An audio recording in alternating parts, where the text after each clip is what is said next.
نحمده ونصلي على رسوله الكريم اما بعد فاعوذ بالله من الشيطان الرجيم بسم الله الرحمن الرحيم لقد من الله على المؤمنين اذ بعث فيهم رسولا صدق الله العظيم افا کہا گردید ام مہر بتا ورزید ام بسیار خوبہ دید ام اما تو چیز دیگری۔ میرے محترم ناظرین و سامعین، سورہ آل عمران آیت نمبر 164 میں اللہ رب العزت نے ارشاد فرمایا کہ ہم نے اپنا محبوب پیغمبر تمہارے درمیان بھیج کر تم پر بہت بڑا احسان کیا ہے۔ یقیناً یہ اللہ رب العزت کا بہت بڑا احسان ہے کہ حضور صلی اللہ علیہ وسلم ہمارے نبی اور ہمارے رسول ہیں۔ سورہ ابراہیم آیت نمبر 34 میں اللہ رب العزت نے ارشاد فرمایا وَإِن تَعُدُّوا نِعْمَتَ اللَّهِ لَا تُحْصُوهَا، کہ میں نے تمہیں اتنی نعمتیں عطا کر رکھی ہیں کہ اگر تم ان کو گننا چاہو، شمار بھی کرنا چاہو تو کر نہیں سکتے ہو۔ لیکن اتنی نعمتیں دینے کے بعد اللہ تعالیٰ نے یہ نہیں کہا کہ میں نے تم پر احسان کیا ہے، لیکن حضور خاتم النبیین حضرت محمد الرسول اللہ صلی اللہ علیہ وسلم والی عظیم نعمت دے کر اللہ تعالیٰ نے فرمایا کہ یہ نعمت میں نے تمہیں دے کر تم پر احسان کیا ہے۔ کیوں؟ اس کی وجہ کیا ہے؟ اس لیے کہ یہ نعمت اتنی عظیم نعمت تھی کہ اس نعمت کا دنیا کے اندر نعم البدل کوئی نہیں تھا۔ اس وجہ سے ہمیں اس بات پر فخر ہے کہ الحمدللہ ہمارا حضور صلی اللہ علیہ وسلم پر ایمان ہے۔ لیکن دنیا میں چند نفوس ایسے بھی آئے ہیں کہ جن کا سیر کی کتب میں حضور صلی اللہ علیہ وسلم کے ساتھ محبت اور ایمان لانے کا تذکرہ ملتا ہے، اور ان میں ایک نام طبہ ابن حسان حمجری کا ہے۔ یہ یمن کا بادشاہ تھا اور مشرق سے لے کر مغرب تک ساری دنیا میں اس کی حکومت تھی۔ ان کے متعلق واقعہ لکھا ہے کہ یہ خانہ کعبہ کو گرانے کی غرض سے وہاں سے نکلا بہت بڑے لاؤ لشکر کے ساتھ، جس کے اندر 1,30,000 سوار اور 1,13,000 پیدل فوج تھی، اور اس کے اندر 400 علماء ربانیین اور دانشور حضرات بھی موجود تھے۔ لیکن راستے میں اللہ نے اس کو پکڑا اور اس کے جسم میں پھوڑے نکل آئے، اور اس کے اندر اللہ نے پیپ کو پیدا کر دیا، اور اس کے اندر اللہ نے بدبو کو پیدا کر دیا، جس کی وجہ سے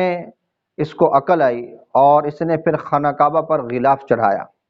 اور کہتے ہیں کہ یہ پہلا شخص ہے، پہلا بادشاہ ہے جس نے خانہ کعبہ پر غلاف چڑھایا۔ اس کے بعد اس نے یثرب کا ارادہ کیا، جس کو آج مدینۃ الرسول، مدینۃ النبی کہا جاتا ہے۔ جب یہ وہاں پہنچا تو اس کے لاؤ لشکر میں موجود 400 علماء ربانیین دانشور حضرات جو تھے، انہوں نے مل بیٹھ کر یہ فیصلہ کیا کہ ہم یہاں سے واپس نہیں جائیں گے بلکہ یہیں پر قیام کریں گے۔ شاہ طبہ نے اس کی وجہ پوچھی کہ آپ یہاں پر کیوں رہنا چاہتے ہو؟ تو ان حضرات نے کہا کہ اللہ کے گھر کی عزت کو ایک شخص بلند کرنے کو کرے گا جو آئندہ زمانے میں ظاہر ہونے والا ہے، اور اس کا نام محمد ہوگا۔ یہ شہر اس نبی کی ہجرت گاہ اور قیام گاہ ہوگا، اس وجہ سے ہم یہیں پر قیام کرنا چاہتے ہیں، واپس نہیں جانا چاہتے۔ شاہ طبہ نے نہ یہ کہ ان کے اس فیصلے کا احترام کیا، بلکہ ان علماء کے لیے گھر تعمیر کروائے اور ان علماء کی شادیاں کی، اور ان علماء کو بہت بڑے انعام و اکرام سے نوازا۔ اور اس کے ساتھ ساتھ دو عمل انتہائی خوبصورت کیے۔ نمبر 1،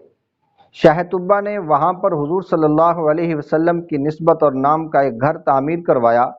اور کہا کہ جب وہ آخر الزمان نبی ہجرت کر کے یہاں تشریف لائیں تو میرے اس بنائے ہوئے گھر میں قیام فرمائیں۔ اور دوسرا خوبصورت عمل یہ کیا کہ شاہ طبہ نے حضور صلی اللہ علیہ وسلم کے نام ایک خط لکھا، اور اس خط کے نیچے اپنی مہر لگائی، اور ان علماء میں سے جو سب سے بڑے عالم تھے اس کے حوالے کیا، اور کہا کہ اگر آپ اس نبی آخر الزمان کا زمانہ پائیں تو یہ میرا خط ان کے حوالے کر دیجئے،